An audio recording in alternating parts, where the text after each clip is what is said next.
Welcome to Backstage. And now we'll be in that parade, going to the tent and hearing from Otrabanda. So this is Backstage, the monthly series that's part of the Antioch Alumni chapter on theater and performance.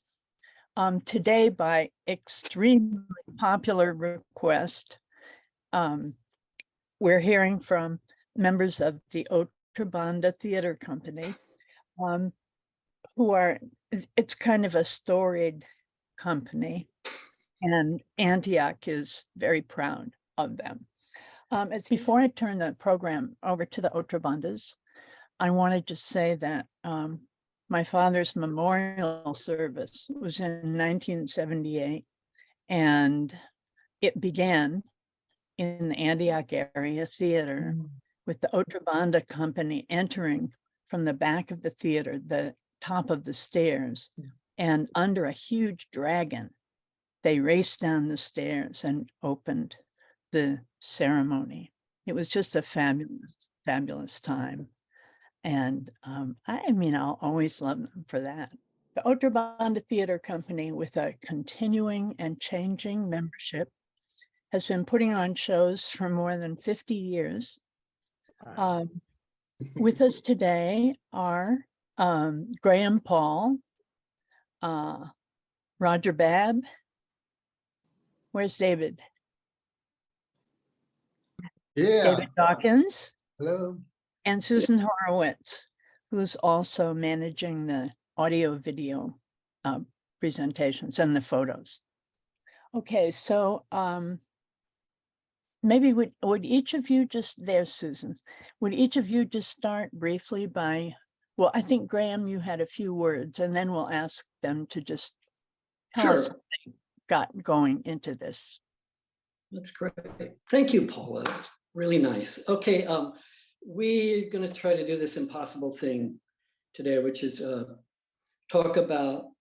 summarize the whole adventure that was Otrabanda Company, and talk about not just what happened, but how we felt about it, significance it had for us, blah, blah, blah, all in an hour. And we all like to talk a whole lot. So that's going to be a challenge, and we'll see how we do, because we also want to talk about how it was peculiarly Antioch adventure and how Antioch inspired us. And so we'll start with talking about each of us talking about very briefly talking about coming to Antioch, getting involved in theater and the people who mattered. So Roger, take it away.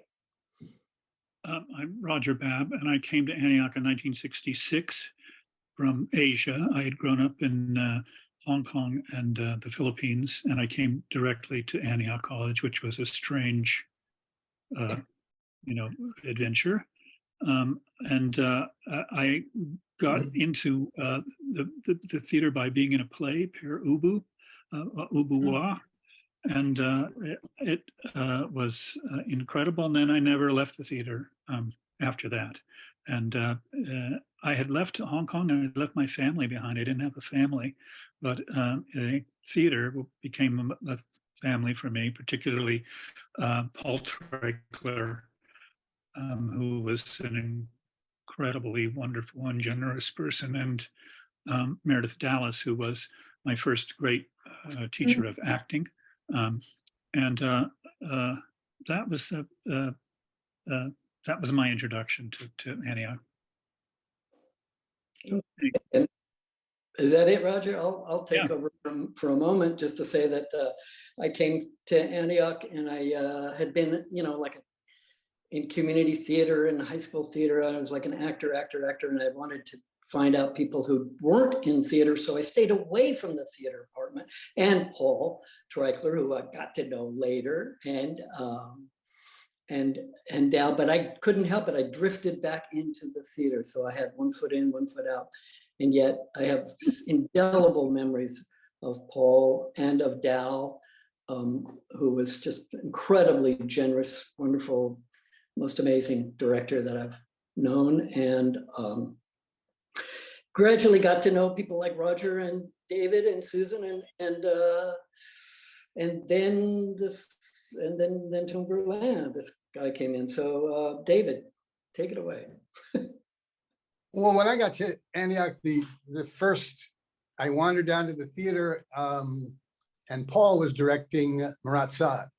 And it was a tremendous production. Probably 50 of us were in it. And I had a small part, but Paul was so exciting. And then I went on to work in the theater. I just stayed there, and we built sets, we did lights, we did, whatever. And Dal it was sort of right after the golden age, because the Shakespeare Festival was closed, but we still had the amphitheater, and I did a show with Dal in the amphitheater. What was it? The Indians. Indians. Roger had a big role in that. We did Time of Your Life with Dal.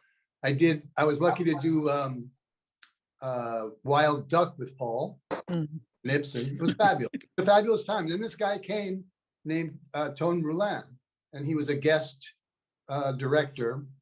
And he did a play by de Gelderode called The Three Marikis. And it was totally, he worked from the actors at the time. Grotowski was the big thing in theater, and he was a friend of his, and he made a play in a totally different way than we had been used to. So he left and went to Curacao and said, if we could put a group together, we could go down to Curacao and he'd build a play for us. So we did. And that was the beginning of it all. We made a play called Kakamakaku, and he built it on the actors. And we thought we all built it together. We learned later, really, Tone was very in charge. And so he sent us to New York, where we opened at La Mama. We got Hey, David, can I interrupt for a second? Sure. Because Roger, can you say something about the training that we got when we were in Curacao? Well, it was very body oriented. It was totally about the body and discipline and this hard work in the Grotowski tradition, which is about like conditioning yourself to the actor to such an extreme level that you can sacrifice yourself in this kind of liminal space of the theater. You would become an athlete of the soul, which is things like really appealed to us. Oh, I want to be an athlete of the soul.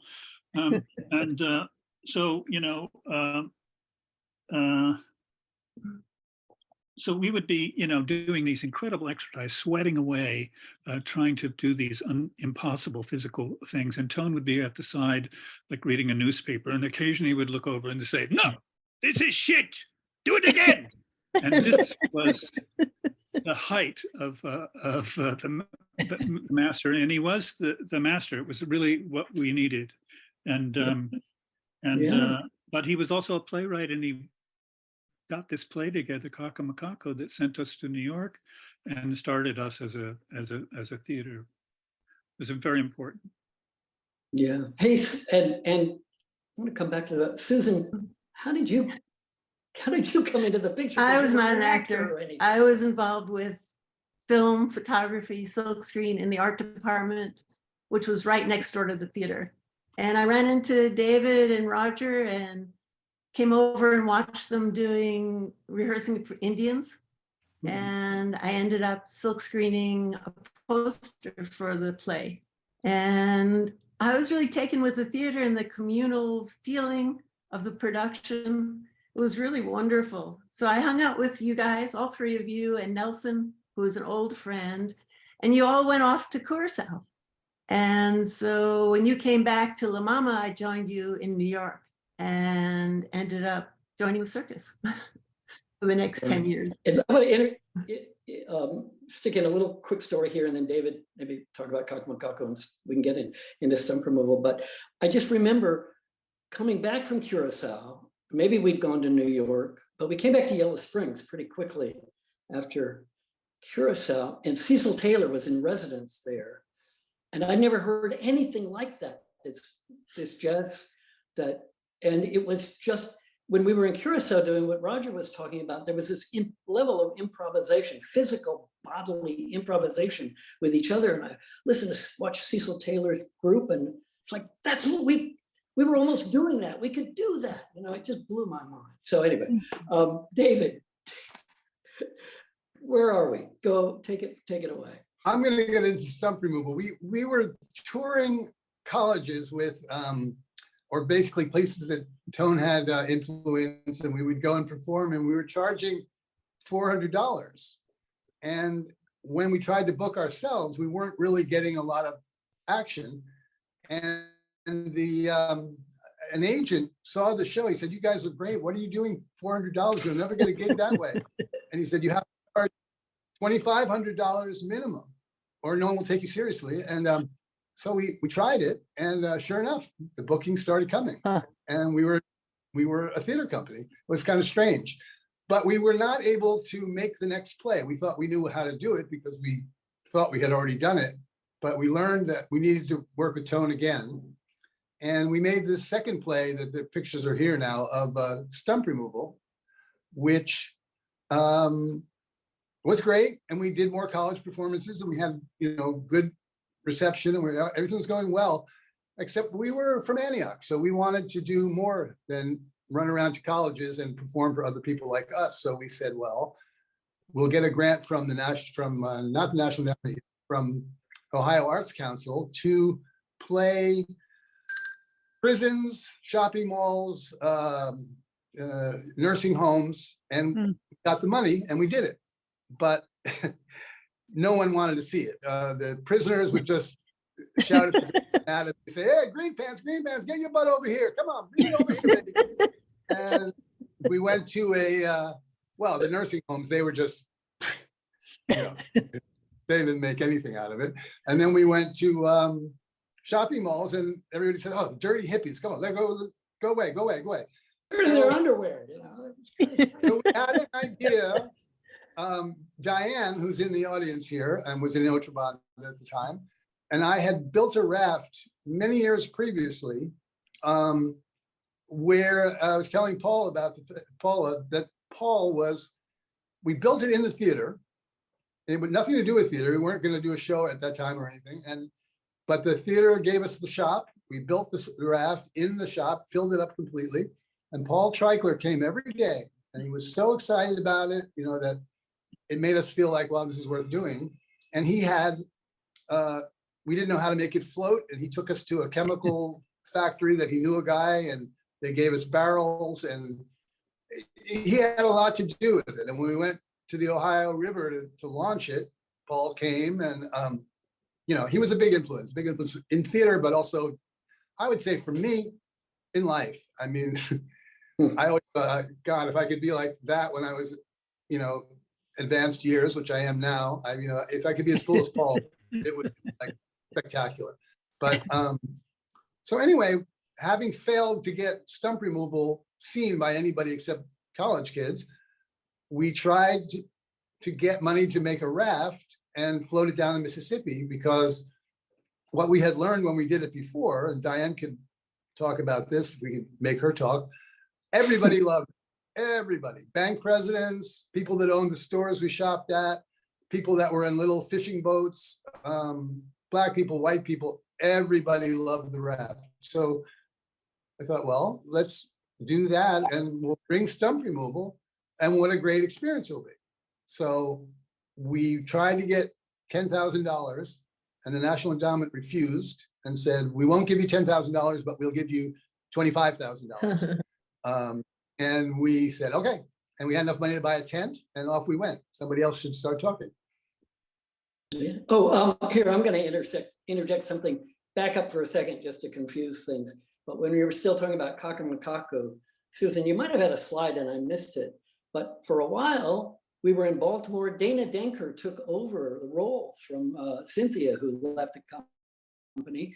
And so we were there, and Dana was a fabulous contribution to getting this whole thing started. So just wanted to point that out. Now, back to, so we're going to go down the river on this very strange raft that David and Diane had sort of piloted, gotten the idea for. So then there's where we went. That was the first river tour. An impossible number of towns to, oh, that was the second one actually. Still an impossible number of towns to go, but we did float from town to town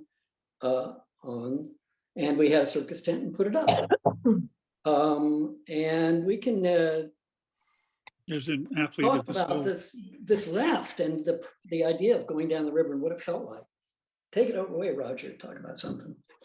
Well, I wasn't on the first raft Oh yeah. tour, so I shouldn't be the one who's speaking.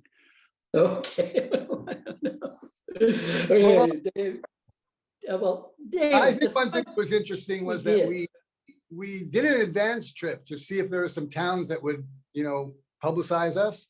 And we found that every town we went to was hysterically excited about somebody coming down on a raft and doing a show. But they all expected, you know, a medicine show, juggling, magic, you know, song and dance. And stump removal was not that.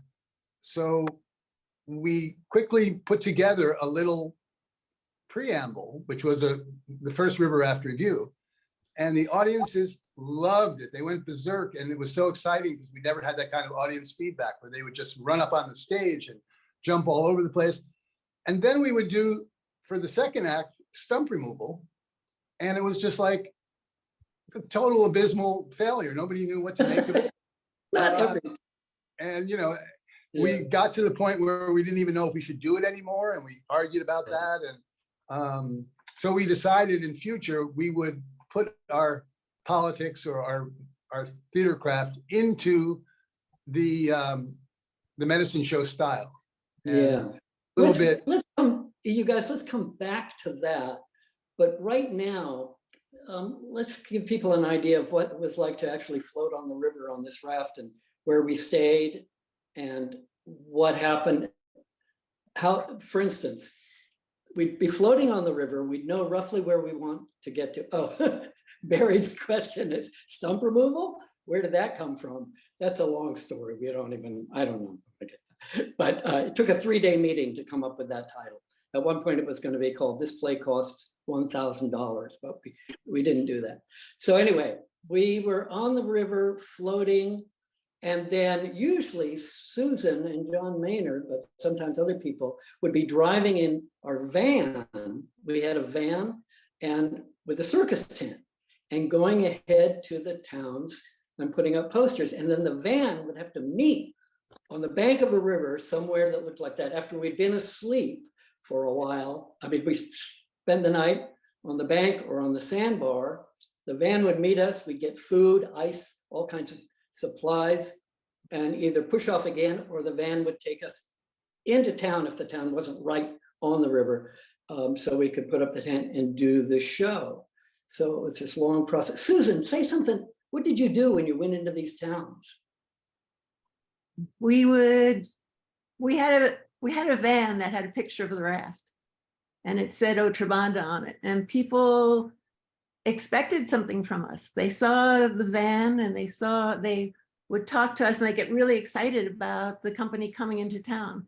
We'd have to find a place to put up the tent. We put posters all over town, and then we'd have to try to find the raft. And we really, we just guess where the raft would be. And we'd drive along the levee and we talk to fishermen and other people. Did anybody see the raft? Where might it be? And then we'd try to find you guys. And I want to join you for interject. the night. Susan, I want to interject something here too, because when you look at this picture, you saw, we were afraid, well, quite rightly, people would see us as just a bunch of crazy hippies coming down the river and not respectable or anything. But Susan's posters and the van, the picture on the van and that whole, I think it told people that we actually knew what we were doing because it looked pretty slick. It looked good and artistic and professional. And that helped, I think, us to be accepted as brilliant artists that we were. But then we get on the raft and go back. What, Roger? Well, to say, I was on the second, on the second night. I was a little bit on the first, but as an attendant. There's Pennebaker, by the way. That's D.A. Pennebaker, who came on the first trip, a very influential kind of member of our crew. But the thing about the river was that it was like extremely hard work. You had to row the damn thing. Then you had to put up a tent, and then you had to lift all this stuff. And we would look at ourselves, sweating, and it became in incredibly good shape. And we would look at ourselves and say, well, when we talk about physical theater, this is what we're talking about. This is way more physical than what the Skotowski stuff we'd been doing in Curacao was. And it was a very, very hard and difficult, but really interesting to be on these weird little towns, miles from anywhere, with strange settlements of bizarre people and very generous people who would come and give us, rotten catfish and stuff like that.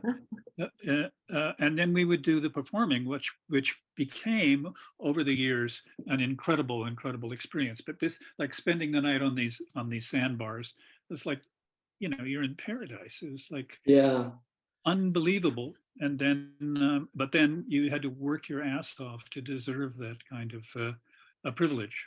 Yeah, it was some. And one thing about Life on the Sandbar, good timing. Eventually, Greg Frank became Cookie. He was our chef. He did a lot of things too. We had the most incredibly fabulous cuisine out on sandbars that anybody ever saw. At one point, I don't know if we did it. We were going to write Gourmet Magazine and say, you got to come here and see what's happening there. So that was just part of Life on the River too. But Greg was amazing. Boy, the first year was a 3-month tour. Yeah. And the second year too, I think. It was endless, but it was it was the contrast to what Roger is talking about. But you eventually wound up in New Orleans, and you'd started out in this weird kind of strange town of St. Louis, and you ended up in this even more bizarre town of New Orleans, which was all about festival and Scorpio city. It was this journey from a strange place to even way stranger a place through this incredible on this incredible trip. And we did for 10 years, so it was we got really good at it after a while.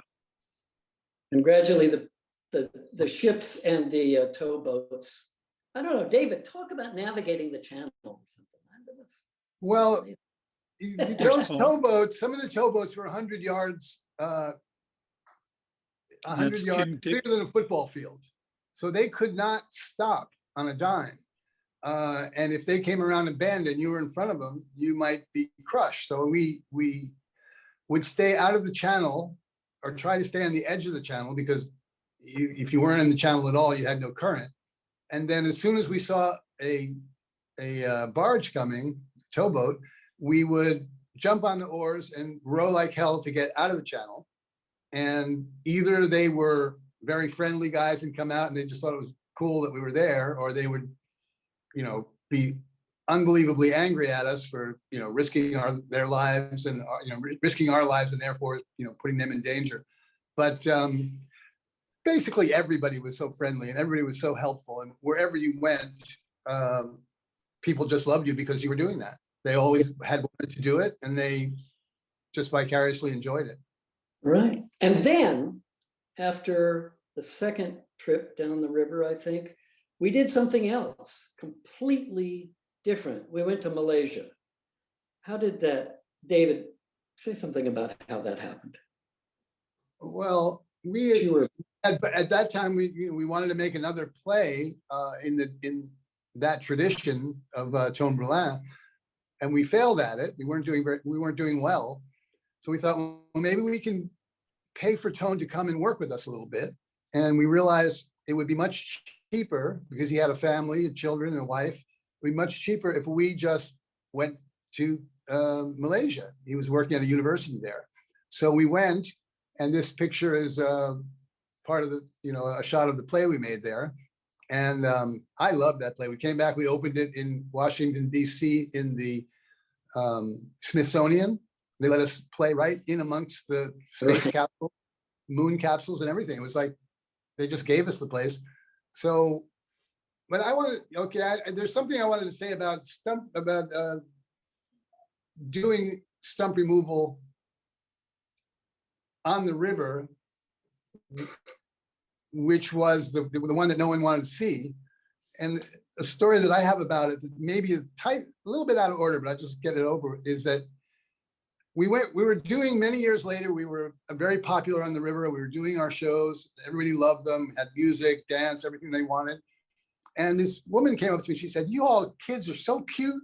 You're just delightful. I just love it. You're just the damn cutest kids. And we just love you here. And we always loved you." And you know, one time there was a group that came down here on a raft, just like you, and they were disgusting. I mean, it was repulsive what they did. And I said, "I don't think anybody else did it. You know, I would know about it." She said, "No, it wasn't you, God. You all kids are great. No, these people, they actually had a birth on stage. A woman gave birth to triplets on stage with umbilical cord." It was disgusting. It was absolutely disgusting. I left right then, you know, and she wouldn't believe that was us, because we had changed our style so much. And, you know, it was kind of interesting, I thought. But yeah, let me finish up a little bit about back to Malaysia. We're confusing everybody by now, but that's okay. The thing that happened, and Roger, you might want to chime in on this, because we were in Malaysia and suddenly we were also seeing Chinese opera touring companies who would come through. Some of us went to Bali and saw just unbelievable stuff, Balinese performance. And we were also studying at a Chinese Kung Fu gymnasium where we learned the lion dance, which is what this poster illustrates. And so we learned, and David was instrumental in this, learning to play the gamelan, the Balinese gamelan. And between the lion dance, gamelan, and all these other influences, we came back to the river and started, at that point, actually, we moved to New Orleans when we came back from Malaysia, reconnected with Susan and John Maynard, who had been keeping the business end of things going while we were frolicking in Southeast Asia. And we moved to and settled down in New Orleans and immediately got back on the river and started touring again. So, I would just like to say about, go back to Malaysia, to mention one of the things among the many incredible experiences. Some of us lived in a little fishing village, some of us lived in another strange place. We had very little money, but we lived very, very well.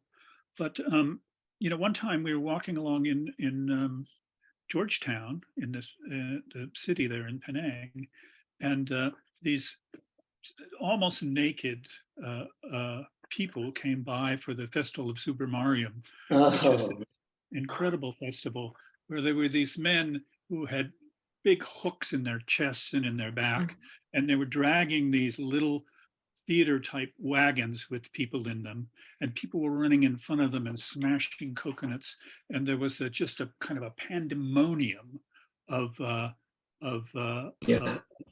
this sacrificial, there's blood everywhere, and these guys were just going crazy. We were like, whoa, what is this?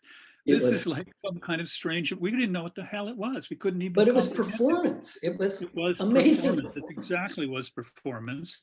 And it was on this kind of holy theater, you know, sacrificial, extreme sacrifice, spectacular, undeniable, transformative, formative thing that was one of the many kinds of things that happened like that in Malaysia for us. And it, you know, stayed with you and informed our life there very, very much. That stuff happened almost every day. Well, not that extreme. It was important. Yeah. So, shall we go back to the river? Is that cool? Yeah, I mean, I would say, I think people would understand that when we were in Malaysia, we were making another Tone Brulin type play. And by this time we knew that we were going to do a river kind of piece, or we were going to do a college tour type of piece. So we were really going in two directions consciously. We didn't try to mix them. We tried to put our hearts into the river thing in a different way.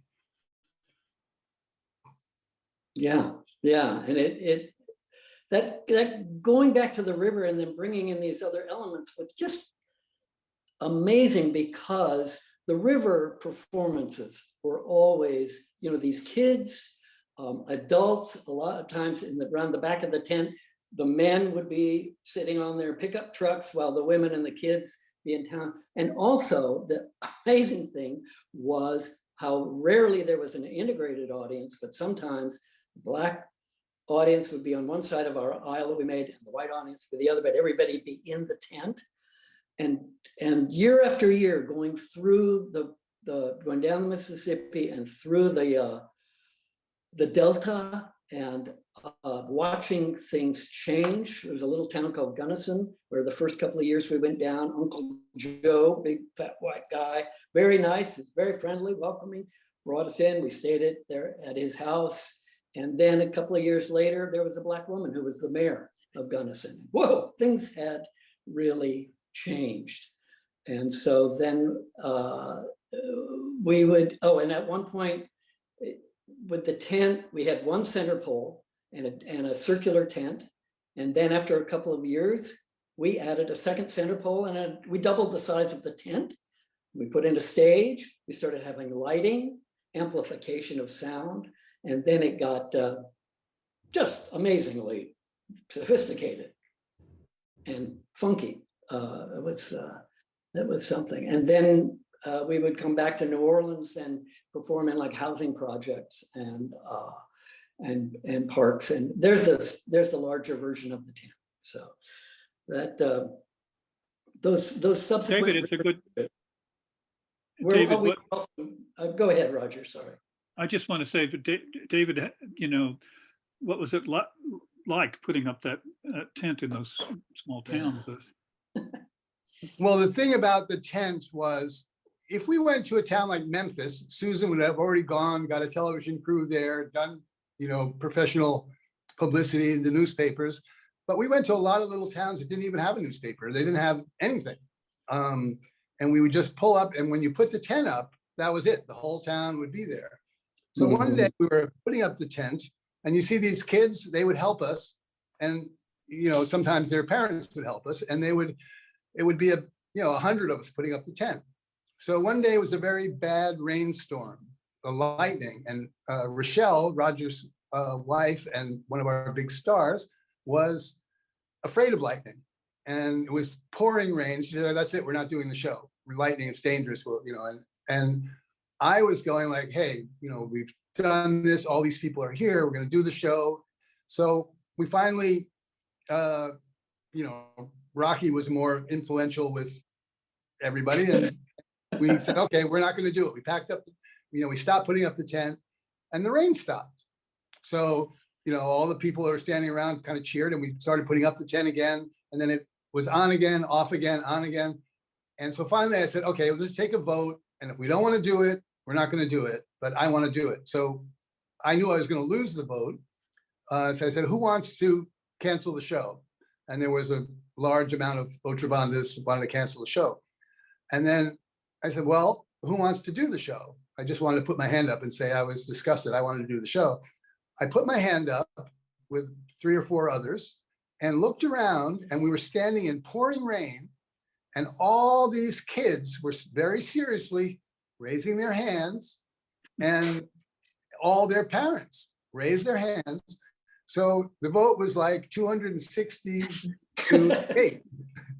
And it was so powerful that all the people that didn't want to do the show just like caved in and said, "Wow, okay, we're going to do it." And we did do it. But to me, it was like, I really felt like we had become, part of that community, and they really cared about it. They cared about us. And the whole thing of trying to get beyond doing shows for college kids and people like us, it just really cemented the fact that we finally got there. And that was very powerful for me. I never forget that moment when we didn't expect them to vote. They just voted. Yeah. Yeah, I just say, you know, that we'd said this before amongst ourselves, you know, the most powerful effect of what we did, or a purpose, you know, we didn't proselytize too much. We did semi-political little sketches and stuff about the Army Corps of Engineers or something, but was the fact that we showed up. You know, we just showed up every year in these little towns, and those people expected that we would come, and they had a whole tradition of coming to those shows, and their children then, you know, came to the shows over the All the 10 kids years. get older and older every year. Yeah, and it was unbelievable, you know, and it was just because, and I think this is a real thing about that kind of political aspect of the river, was that we showed up and we gave them a great show, and we, you know, lived with, you know, had an effect on their lives that was very. I want to say something else too about that kind of performing that we did over those years, year after year, was so completely different, such a different experience as a performer from anything I'd ever done before or knew was even possible. The kind of energy that comes from an audience in this situation is almost overwhelming. There's so much response, you know, vocal and people running around and laughing, and there would be like a lot of crazy, large, loud response. And then when we eventually got to be playing the gamelan, Balinese gamelan on the river, suddenly the crowd would get really quiet, and this raucous crowd with the kids and dogs and everything get very quiet. I remember some acts like that that just were astonishing, you know, and then, but there is nothing like that kind of performance. For me, the greatest performance moment that I have ever experienced in my life, I think, is at St. Gabriel Women's Penitentiary in Louisiana, when we played for a bit in the penitentiary indoors, a whole lot of Black women inmates, and we would always play kind of a song that was popular at the time at the beginning of the show or something. We play that funky music, White Boy, and they went crazy. And we went crazy because there we were, a bunch of little young 20-something white people playing for this audience, and it was just amazing, that kind of energy and power. So it made a big impression on me for the rest of my life. Yeah, so, you know, I'd like to say something about that, but it's about when David came back from Bali. You know, he made this show called Louisiana Legong. He'd been in Bali for a long time, and you should talk about this, David. But you know, it was we incorporated a lot of Asian influences in the show, but Graham and I played these rival kings. Graham was Clarence, king of the clowns, and I was Rupert, king of the masks. And by that time, we were very good at performing in the river. And it was a very loud show. You know, the characters were very big, and it was very funny. And at this point, we were very good at doing this kind of thing. And it was everything that we'd studied with tone in Curacao, but different. Very, very physical.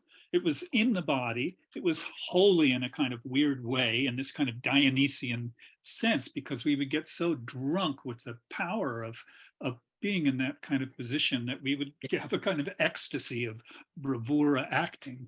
And we had a gamelan playing in these fantastic costumes, and also, like Graham, for me, it was being in sync with the audience, being able to breathe with them in this rhythm, like in the groove.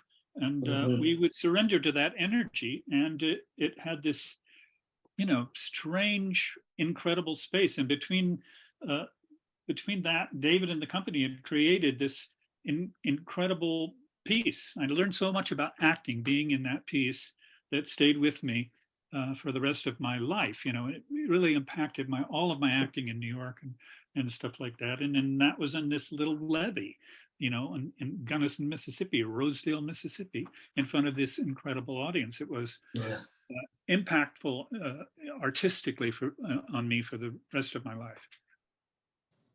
This poster Yeah, these are, this Louisiana Lego. And the, In the clowns. yeah, my wife has never let me forget that I once played Clarence, King of the Clowns. So I am also thinking about the other things that we were doing at this time was in New Orleans. We helped begin something called the Contemporary Art Center. It was just beginning to turn into a performing and visual arts center.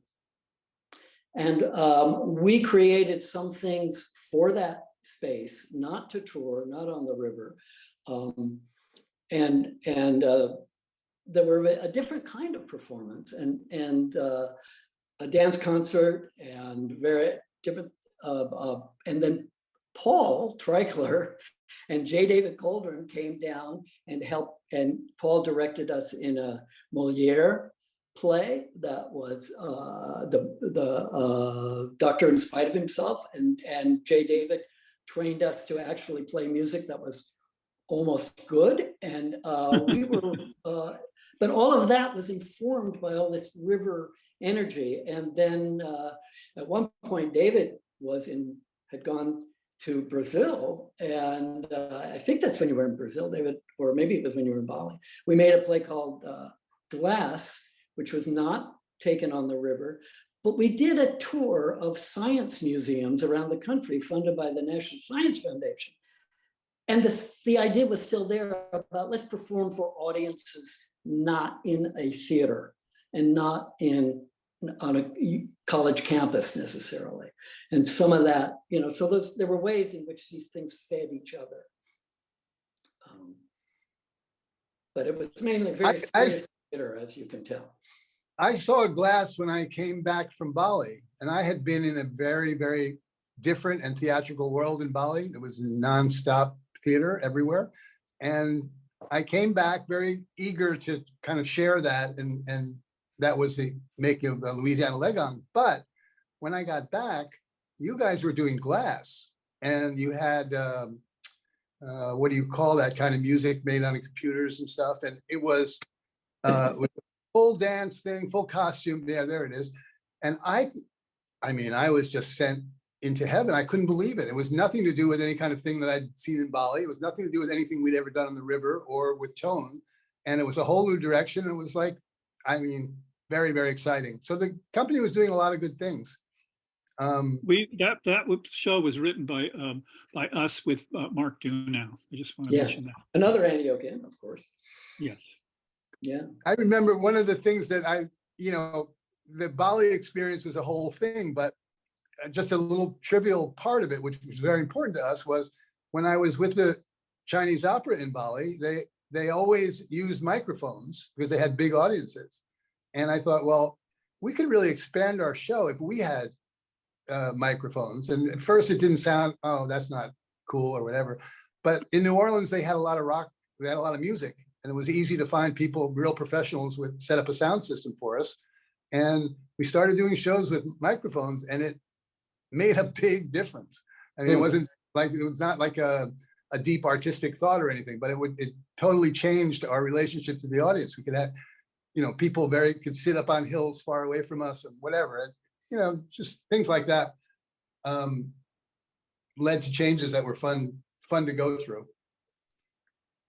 Yeah. So we kept doing this. These are pictures from the dance concert that Rocky basically got together, and we collaborated with a group called Kisco Pop Mime Troupe that John Fleming was the guy, and we merged in it to a degree, and so there we were living in New Orleans, performing in New Orleans, going down the river, and also touring colleges and science museums and places all over the country. And then I think it's time we could say, is it okay with you guys to make a shift here? Sure. Because what happened was we started to go our separate ways, and a bunch of people went to New York. And what happened there? I don't know, somebody else talk. Oh, I remember one thing about New York was that in New Orleans, we sort of, when we, at Contemporary Arts Center, we would do shows of the more intellectual type. And it wasn't catching, it was not catching on in New Orleans either. Until Avery Crowns, who I just heard today has recently died, but he was a good friend of ours. He wanted to do a Christmas Carol because he had some photography gimmick he wanted. And we did a Christmas Carol. Graham was Scrooge, spectacular Scrooge. And all of a sudden, we never got really big audiences. All of a sudden, school buses were coming. We had to do 7 shows a week. They had to do, you know, some days we had to do 3 shows. They couldn't get enough of it. And I remember having a meeting and we said, well, okay, let's do a Tennessee Williams. They'll all go nuts for it. We'll be a big success. And everybody was going, yeah, we were getting a little greedy. And then I don't know, it was Roger or who it was, but we just started getting the idea like, no, that's not why we're doing it. You know, and that was when the idea of going to New York came up is, you know, let's do what we want to do and we'll do it in New York. And one other thing that I just remember is that eventually we learned what was conventional wisdom in New Orleans is New Orleans has never, for instance, supported like a big repertory company or theater, because the theater is going on all the time in New Orleans, in the street with Mardi Gras and all of that. And there's a lot of legitimate theater that happens in New Orleans, but it's smaller scale. So the time came for something different, and also other things. Like I got married, that changed things for me. So, so you guys moved to New York, and Roger, what happened? Well, the Otrabanda Company continued in New York for another 20 years, and we did, you know, many shows. These are some pictures of kind of the posters because we couldn't get any of the film to work. But this Salt Speaks, Graham was one of the first pieces we did in New Orleans. But we did a lot of what was different about New Orleans was it was possible to collaborate with other artists. We made our money working for other people as actors or dancers. Like I worked with Joseph Chaikin's Winter Project for a while. Rocky would dance with a whole bunch of different people, and we worked for Meredith Monk and Dan Bogart and people like that. But we were always making these little pieces ourselves, just cranking them out and getting better and better at them. This is Orange Grove by Sidney Goldfarb, and eventually we, you know, established ourselves as a kind of a, you know, minor theater company in the avant-garde experimental theater company of New York. But one of the people that we collaborated with on these pieces, we were collaborating with dancers. This is Tim Buckley, and was Michael Fagins. This is his set. Michael Fagins was a huge influence in people's lives at Antioch and Yellow Springs, and he made this set that moved. And we had music by Blue Jean Tyranny, and it was a big hit, and it won a Bessie Award. And it starred Mary Schultz, who's a great actor in New York, and Paul Zimmett from the old Open Theater and the head of the Talking Band. And this strange set that moved. And we also did other plays, but eventually, after the 20 years, we kind of wore down. And in 2000, we disbanded and stopped accepting. You know, we were still getting grants, and we said we didn't want to do that anymore, and did something else. But we did do a number of shows that were, you know, worthwhile, and for me, you know, strongly influenced by what I'd done on the river in the terms of knowing about a more concentrated, crazy kind of actor that we needed to happen in the other places. Yeah.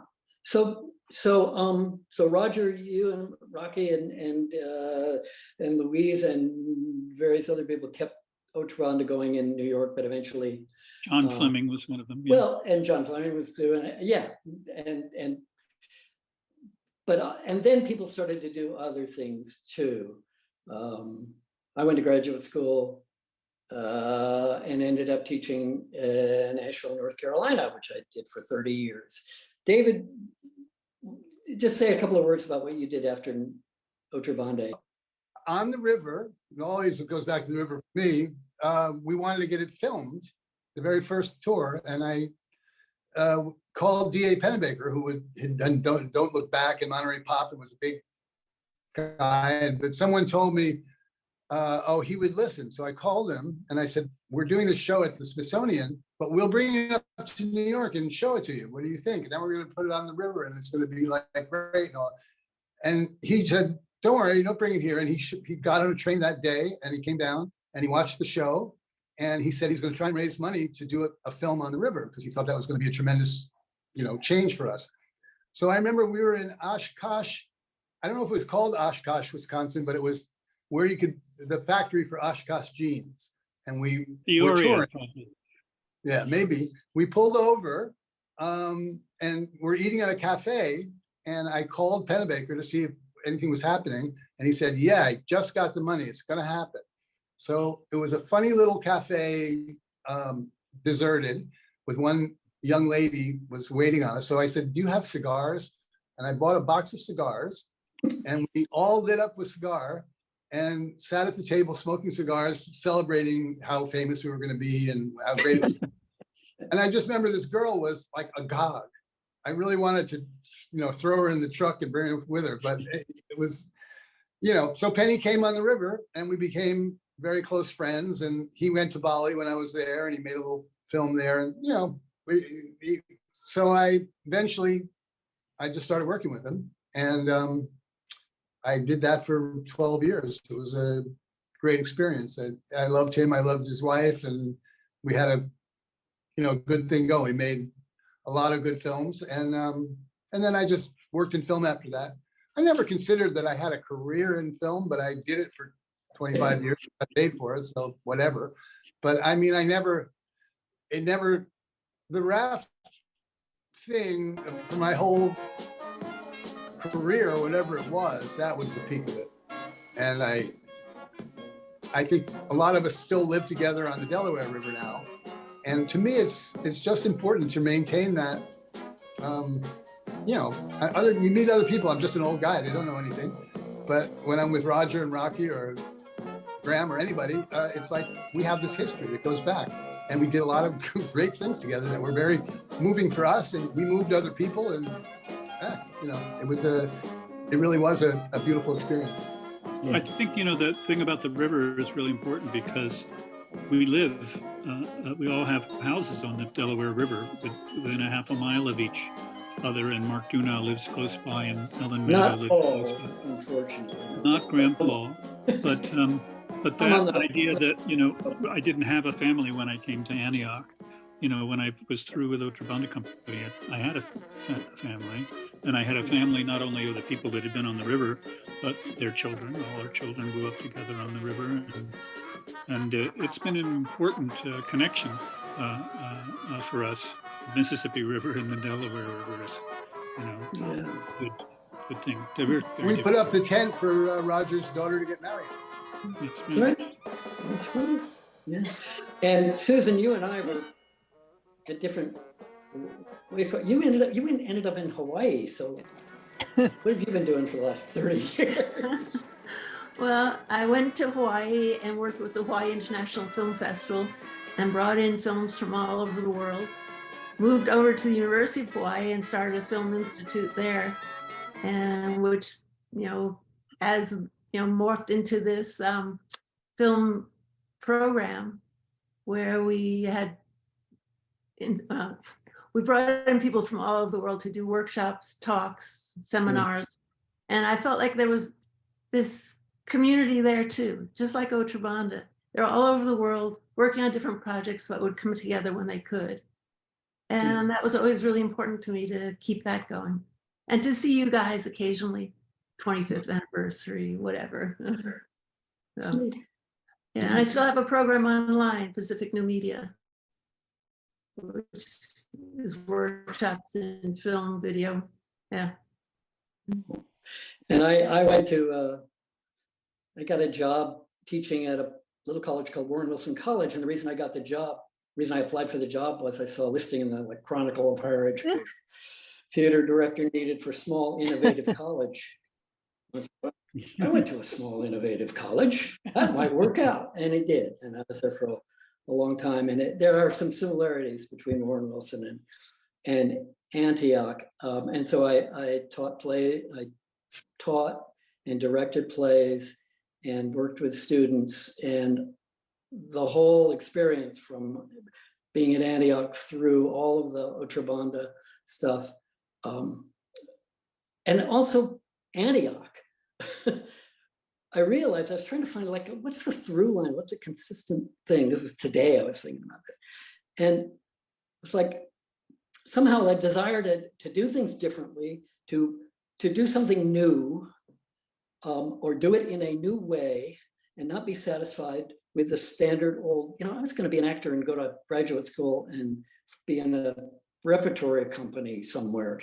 That went out the window at Antioch. And so, but that idea of finding new ways of connecting with other people and somehow sharing that through performance or through teaching or whatever, and then having a really good time doing all of that. That seemed like what I learned from Otrabanda was also not to take myself too terribly seriously. So that was good. So Roger, what'd you do after in the afterlife?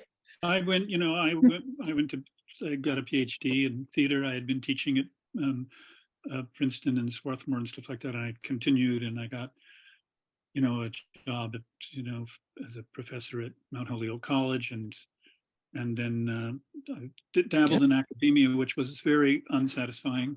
And and then I retired as soon as I could and moved to the country. And that's where I'm at now. Well, I wanted to know whether you read Mark Twain at any point. Life on the Mississippi. The whole river happened because I was at Antioch sitting in a bed in my room, and I was reading Huck Finn again. And Huck said, there's nothing greater than being out on the river and whatever. And he was waxing poetic about it. And I thought, why don't we do that? That would be something to do. And that's where Paul Treichler, he said, well, you can do it. You can do it. It was like that. And that was the first trip, just came out of that. And then when we were on the river, you could read like Life on the Mississippi, and all those towns were still there. Oh yeah. All the Army Corps of Ed, one of the greatest acts on the river ever was Graham would come in with a big Army uniform on and medals and stuff. And he'd say, all right, stop this show, stop it. And then he would say, I'm from the Army Corps of Engineers and we're moving in here. And then he would put up a big, poster board of that town and the picture of the river going through it. And he'd say, no, this band can't be here. We're going to we're going to cut a canal right through there.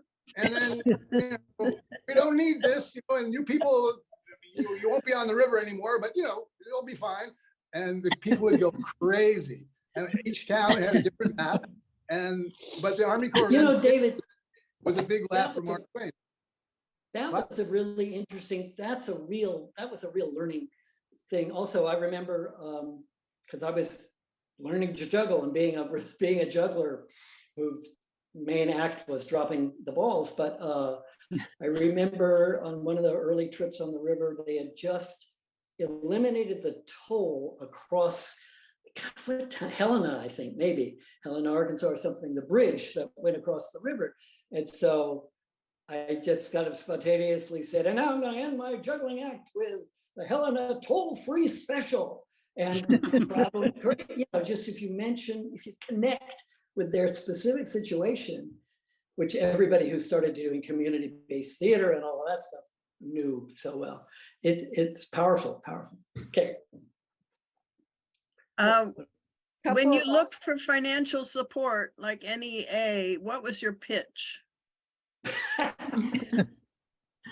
Well, for the river, the river was just the river was the pitch. The guy who gave us the money came from St. Louis, and he said his whole life he dreamed of going down the river in a raft. And Uh-huh. so, It was also bringing theater to people who didn't have access to live theater. Yeah, And it was a- Funded through we got- expansion arts.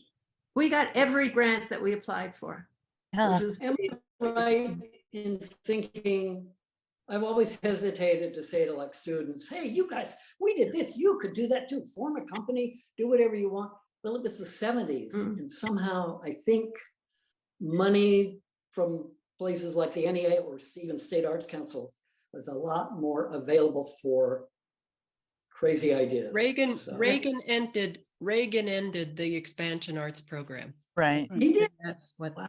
yeah. was the end. Can I, Hey, can I get a word in edgewise? Did you train young people who took an interest in your shows? And sometimes make them part of what was going on? They What a were great part, they idea. were always part of what was going on. Because sometimes they'd be on the stage with you because Ah. they didn't have any Filters. filters, right? They were with us. There wasn't the, well, the- David brought the kids up out of the audience to do part of his performance, right? yeah, my specialty was, I had a magic act, and my specialty was sucker tricks, where you set it up so that they can see that you're lying to them, but you actually removed the scarf or whatever it was. I had one which was an all box trick, and I would put a bunch of dirty things in the top and say, you know, on the river we have no washing machine, whatever, and I would pull out of the bottom clean, beautiful, clean white things. They go, "Ah!" They would go dirt, and they would run up, and I would do it and taunt them, you know, like, oh, you mean you want me to turn the box around? And I turn it this way. No, upside down. And finally they'd run up on the stage and rip it open, and there would be nothing inside, and they would be like, Dumbfounded. yeah, dumbfounded. that's what we were teaching. That was how teaching children not to have any degree of politeness or decor. You know, just it was interesting. Oops. Well, some of those kids came down and visited us in New Orleans, which was pretty Uh-huh. amazing. Uh-huh. They said they wanted to join the circus. I'm still getting emails from, and probably everybody is, from Bill Bill. Foster. Bill Yeah, Foster, he yeah. came down He there. used to come down, he would, Grant had a unicycle, and he got a unicycle, and he would ride it around, and then Yeah. yeah. when we left, he would go to the nearest bridge and wave to us as we went under the bridge. Uh-huh. And That then he was would like- run along the river and waving until we disappeared. Now he was a little kid. Now he's a middle-aged man. Yeah. Can I get a word in here edgewise? This is Sure. just- Wait a minute. All right. I'm struck by this whole thing because you really represent what Antioch, I think, did to all of us, which was created this inability to get along with middle-aged managers who knew from 50 years ago how to live and work. A career building and establishing television stations and dealing with guys who just refused to try anything new and different. Mm. And the thing that I think came out of the Antioch experience was unconventional wisdom is better than conventional wisdom by definition. Let's try something better. And you guys have just made a perfect case for that for the last hour. So Yeah. thank you. A couple of us We wanted used to to have a, where the name came from. Yeah. What's the source of the name Otrabanda? David, you gotta We in go. Curacao, we lived in Curacao, and the main town is called Punda, and then across the bridge in the much poorer section is called Otrabanda, which means the other side, and that seemed appropriate for us. Thank you. oh, yeah. We have a question here. Did Otrabanda have a mission statement? If so, what was it? Also, did you work as a collective in terms of overseeing the company's finances, et cetera? Yes, There was a motto, Yeah. dare to be stupid. Oh, yeah. I think it was a collective. Everybody did what they could. Everyone participated. So, I mean, I ended up doing a lot more of the business side, but everybody contributed to it. So, Yeah, obviously you were the legit front person for the whole enterprise, right? Susan? Yes. what was that? I'm saying you were the legit front person for the whole enterprise. I don't think so. I Was think Susan some the of these grunt in guys the- could perform. Well, What happened to the Pennybaker film? Did that ever Yeah, David. exist? he got money from CBC to do that, and he did what he called the first episode of the what did he call it, Mississippi Journal. And when I went to Bali, he said, "Oh, this is gonna finish the film." And he came to Bali, and we shot a lot,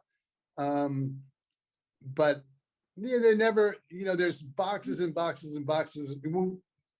When we were in the first river, he came to that, and he left because David Bowie had a big tour in England, and Warner Brothers sent Penny there to shoot it. And Penny said he was thinking about us the whole time. As soon as he's done shooting, he came back to us. And anyway, he was waiting for something to happen that was going to make it important to show us, but it never happened. But I remember, because Penny was on the river with his family. Just for wait a second. Like a couple of weeks or 3 weeks or a long time, Yeah. right? Oh, long And he time. would shoot. That's I a long- remember sometimes, because we were a collective with no mission statements or boss, we would have these meetings that would be endless. And even on the raft, I remember Penny shooting us having a meeting, and it was so boring. I mean, I thought, God, he's wasting a whole lot of film. There's nothing happening. And then other times he was like dancing. You guys did a pickup game in a town on a basketball court with some of the local kids, and Penny's dancing around the basketball court with his camera on his shoulder, and that was like amazing. I wish we had seen. I wanted to ask you about the music. Well, sort of a double question here. How were you influenced, if at all, by what was going on culturally in the larger picture with the Beatles and the this and the that, rock and roll and all of that? I'm really dying to actually see and hear you on film, because we can't imagine what your sound was like, and the You really don't want to know what the In the real early days, sound we was don't. like. There's a Somebody should story- tell that story about CAC with what's his name? With Ellis Marsh. Yeah, tell that story. Here's the way I remember it, but I think it's different. Well, at least at some point, I don't know if this is what you're thinking of, Roger, but we were working out of, and some folks were teaching at New Orleans Center for the Creative Arts, which has become, it's really hotbed of musicians. And Ellis Marsalis, it was Marsalis' father, was like an amazing force in music, was there, and he listened to us play our music once. And my memory is he said, you guys, like, whatever you do, don't get any better, because then you'll just be bad. But right now, it's just, but that may not have been how it went. I think we had asked him to listen to our music, and he said, "Fine, don't worry about it. Don't get any better." We tried, and then at the end, you guys started working with really professional musicians, and things changed a lot in that regard. But as far as popular music goes, we would, like, going down the river, we would just try to play like one song that was on the radio, I think. I mean, we did that. I don't know mostly it was like, it was old time music or old time People. pop music. Yeah, anyway. But David, you had a Would lot of interesting music in your last river shows. Yeah. Well, with we big got bands. not big. We got musicians to come. I loved our band. It was like a 12-piece band. That music at the beginning that's the kind of music we played. It was like dumb, but it was fun. And then we started, we do Rolling on the River, and we had real musicians, and you could really talk it out. And you know, but I actually remember our band more fondly than that other stuff. But, you know, it was, you know, it was good for audiences because we'd have real music, but, you know, Oh, I liked it Could when you, we was could crazy. you we describe marched a around little bit town of, band. sorry, That was great. Go ahead. could you say a little bit about stump removal and what it was that the river people didn't like, which I have the feeling I wouldn't like either. Was it was avant-garde or? They didn't know or what the hell we were what? doing. We thought we really tried to make a show that everybody could understand because it was very physical. It was, you know, colorful, and we thought it had a simple political message, but they had no idea. And the first scene, Diane, who's I think in the audience there, came out with a sheet over her stomach, and there was 3 Graham and 2 other people were curled up underneath that sheet, but she looked pregnant. And Nelson. yeah, Nelson. And then I was a scientist, and I pulled out the feet of each person, and they were like mewling little babies, and they had umbilical cords attached to her belly, which was hospital tubing. So we would, I'd go through there, and it was like, you know, it was a kind of a using props colorfully, whatever. It just turned people off. You know, they just were like, this is repulsive and insulting. And my children. Well, like shouldn't that see one it." woman said to you a few years later, right? She said, Right. oh, Yeah. that awful group that came Oh, early, they were. You know what we did? This is interesting. We couldn't get, it wasn't working out. We would do the music show, the fun show, and then we would do stump removal, and people would leave. And a lot of the reason they would say it was offensive because of the children. So we thought, okay. And we made an announcement that, and usually it was fairly sparsely attended. So we made an announcement that after the fun show, we were going to do a piece of theater, but it was for adults only, no children. Well, that packed the tent like we said people came from everywhere to see that, and you know, including children. No children stayed away; they all came. And, but it didn't say, you know, they still didn't know what the hell. Remember in I want to say like Mound City or somewhere in Mississippi, Charles Evers was the mayor, Medgar Evers' brother. And we put up our tent and we did the show, and it was packed. And we did the River Raft Review, and it was packed, and it was really enthusiastic. And he was great. He was really wonderful. And so he said, okay, well, for stump removal, for the second part, he said, you guys, let's go to the gym, the school gym, which was right there or something. Am I remembering this right? And so we said, okay, the second part is going to be in the gym, and the gym was packed with people, and we were there, and we started doing stump removal. And I pretty much vividly remember being really into it, and it's all this precise movement, and it's very focused and terrible concentration. And suddenly, it's like we all stopped, and there was nobody left. There was nobody in the audience. It's like they had all left once we started making our weird movements and doing incomprehensible things. And it's a fair lesson, actually, it's just about the right audience for the right show. Because we did stump removal in San Francisco, and my great aunt came to see it. And later she said, oh, that was delightful. I was in the front row. You sweated all over me. And I thought that was a great compliment in some weird way. Okay. Megan. Maybe a couple of the other people, like Louise and Megan and others who are here who were part of this, could say a few words. Louise, do you want to start? You have to unmute yourself. Yeah, I just want to go back to some of the themes of, you know, what Raj and I felt the same thing about family when I joined Otrabanda, and continue to feel that way, that it was really a very important and formative experience I came on board with Louisiana Legong. So that was when I came on board and did this river tour 5 years out of the 10. So, you know, it just was very formative and has influenced everything that I've done since, you know. They're just an awesome bunch. Megan.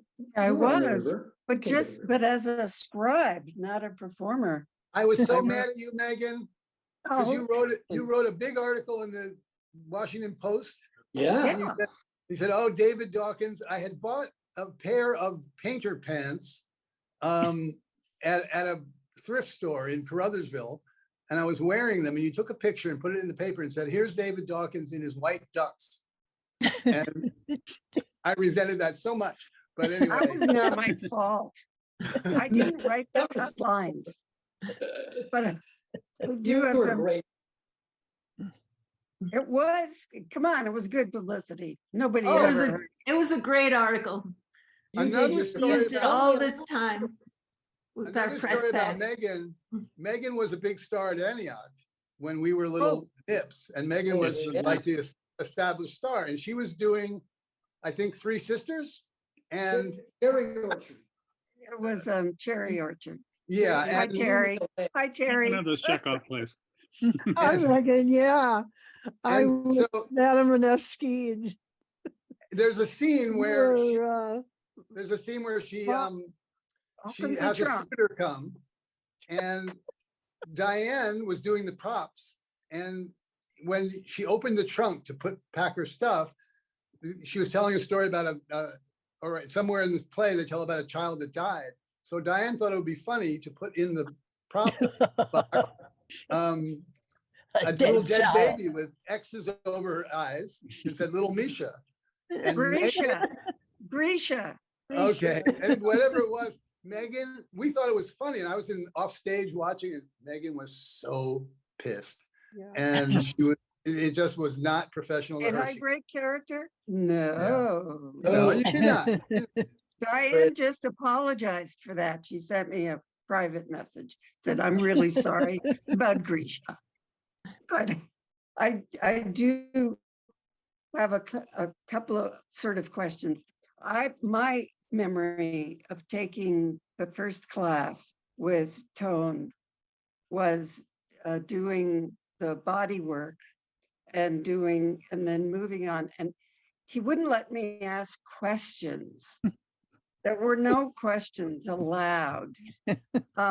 Not surprising, I went on to a different type of career where all I did was ask questions. But I found that I just couldn't work with that. However, I still do some of that warm up Really? where you were at the bar and you bent over with a flat back and then you curled up and you bend your knees. I still do that. And I can still walk. So I guess that says something.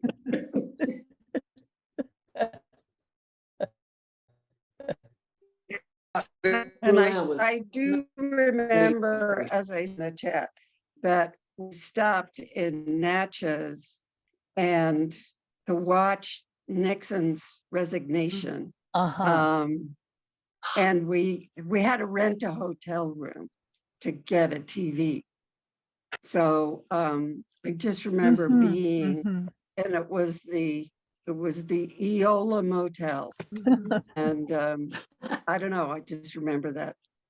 And I really wanted Megan was my Dateline to be from waterproof Louisiana, but they wouldn't let me. The editors wouldn't let me. okay. I thought I saw Peter Ekstrom's. Peter Ekstrom came the last river trip that I made, I think, was the first one that River he, and maybe it was at the. He only Yeah, he came did- on he one. did one. River, there was a 6. Peter So used to much drive fun. me crazy because he wouldn't do a stitch of work because he said his fingers were for the piano and he might hurt his fingers. Mm. So he just had to take it. I didn't remember that, David. That's good. He did one of these backstage things in December, which Oh. I think It is was brilliant. probably online now. And he Uh, included some of our photos and stories about us. Yeah, Maybe, yeah, well, he's a prince. okay. We've done it. Thank you so much. It was terrific.